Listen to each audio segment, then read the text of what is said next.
Assalamualaikum warahmatullahi wabarakatuh. Kali ini kita akan kenalan dengan yang namanya virtual machine. Nah, sebenarnya virtual machine itu apa sih? Nah, di sini saya sudah punya gambaran. Jadi, di sebelah kiri ini adalah arsitektur tanpa virtual machine.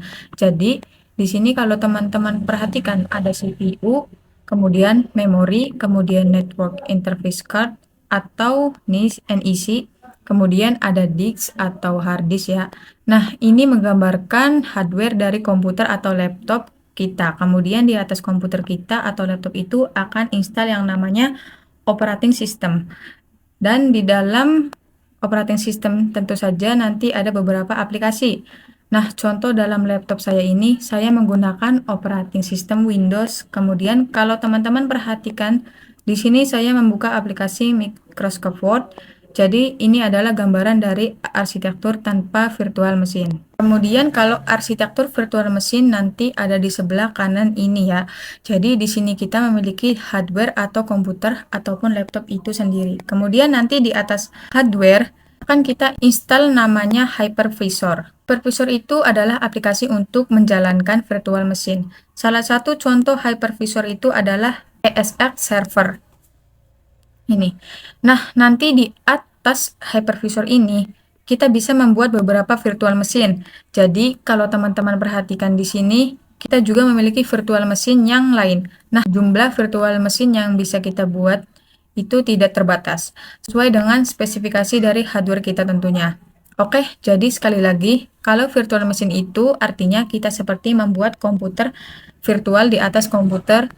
Jadi, ini adalah komputer realnya yang secara fisik kita bisa lihat, kemudian di atasnya ini ada hypervisor dan di atasnya lagi baru kita bisa membuat yang namanya virtual machine.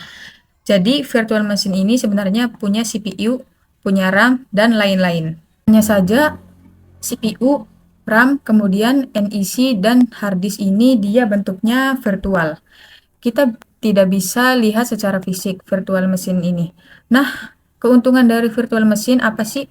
Jadi gini, kalau sekarang itu kan hardware itu udah keren banget ya. Jadi CPU-nya udah tinggi banget. Kalau misal satu komputer, server hanya install satu operating system saja.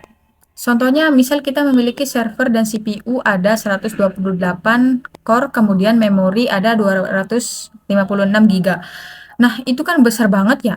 Sayang banget kalau hanya diinstal satu operating system. Jadi lebih baik kita install hypervisor pada hardware yang besar tersebut yang CPU-nya 128 core dan memorinya 256 GB. Kemudian di atas hypervisor nanti kita bisa membuat puluhan atau bahkan under 100 virtual machine.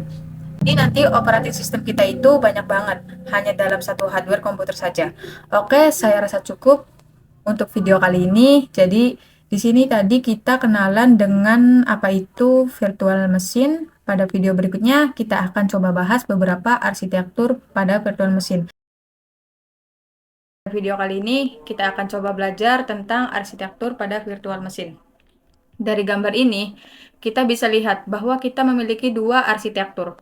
Yang pertama itu ada yang namanya bare metal arsitektur, dan yang kedua itu namanya adalah hosted arsitektur. Perhatikan di sini bedanya ya.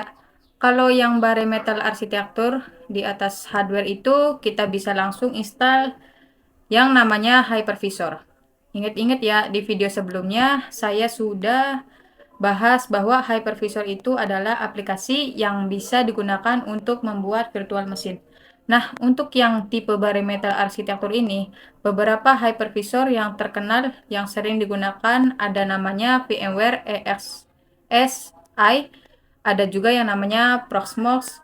Jadi dua ini adalah hypervisor untuk tipe bare metal arsitektur.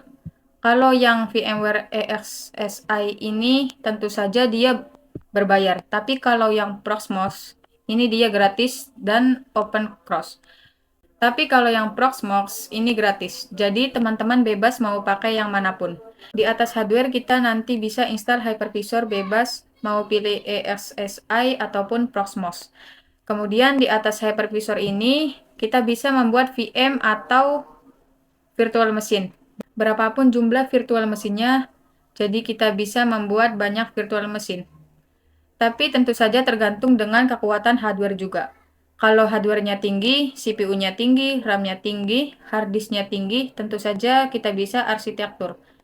Kemudian tipe yang kedua, itu ada yang namanya hosted arsitektur. Kalau hosted arsitektur di atas hardware itu, kita memiliki yang namanya host OS. Nah, host OS ini adalah operating system yang diinstal di laptop atau komputer kita.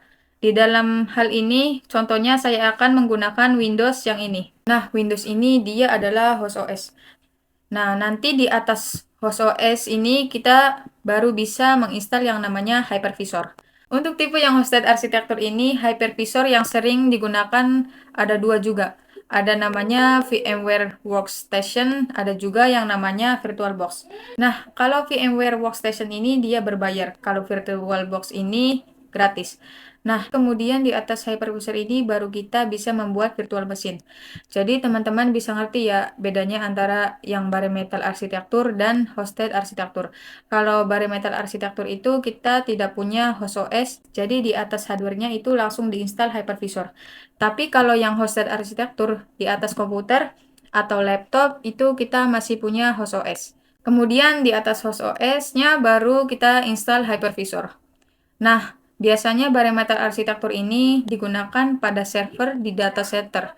Jadi server-server yang di data center itu umumnya tidak punya host OS. Jadi di atasnya hardware itu langsung diinstal hypervisor. Adapun untuk yang hosted arsitektur itu biasanya digunakan pada laptop atau komputer kita pribadi. Jadi biasanya tujuannya untuk belajar atau untuk testing. Jadi misal di kerjaan kita perlu ngetes untuk membuat virtual machine, gak mungkin dong di laptop kita langsung install hypervisor tanpa host OS. Karena kalau misal langsung hypervisor, ya kita nggak bisa buka PowerPoint, nggak bisa buka browser, dan sebagainya. Nah, maka dari itu biasanya kalau di komputer atau laptop pribadi, kita menggunakannya yang hosted arsitektur ini. Jadi kita punya host OS, kemudian di atas host OS baru kita install hypervisor. Seperti itu ya teman-teman. Oke, serasa cukup untuk video ini. Jadi di sini tadi kita membahas beberapa arsitektur pada virtual machine.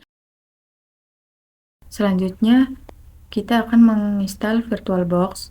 Jika teman-teman sudah mempunyai atau mendownload VirtualBox-nya, langsung aja di sini kita klik file VirtualBox-nya.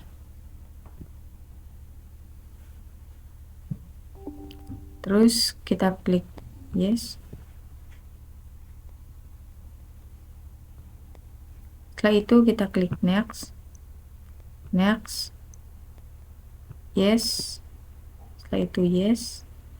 Kita klik install. Setelah itu kita tunggu proses installnya sampai selesai.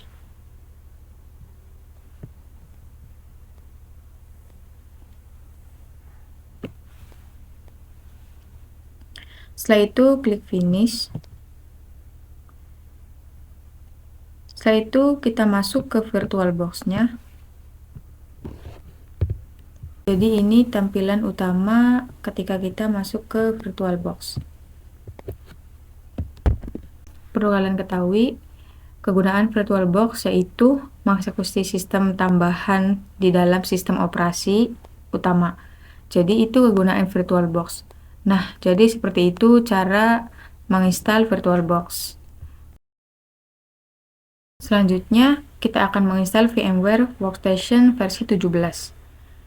Jika kalian sudah mempunyai atau mendownload VMware, langsung saja kita klik file VMware-nya.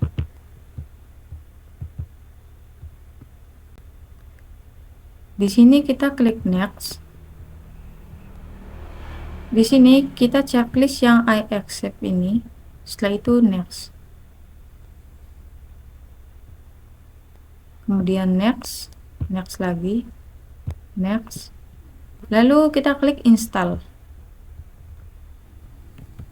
Kita tunggu proses penginstalannya.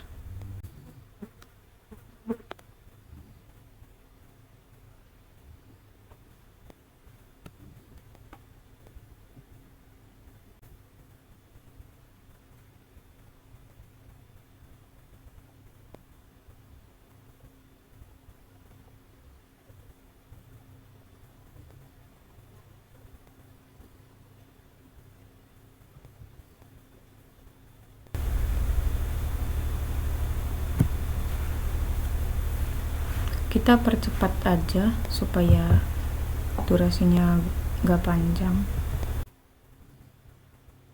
Oke, kita klik finish, lalu kita masuk ke aplikasi VMware-nya.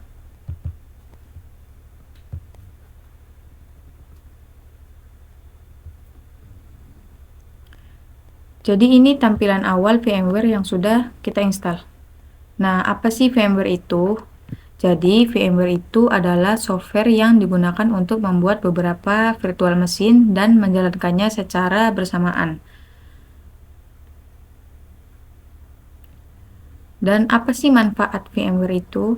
Manfaat VMware adalah untuk mengelola beberapa virtual machine atau virtual dalam satu server saja.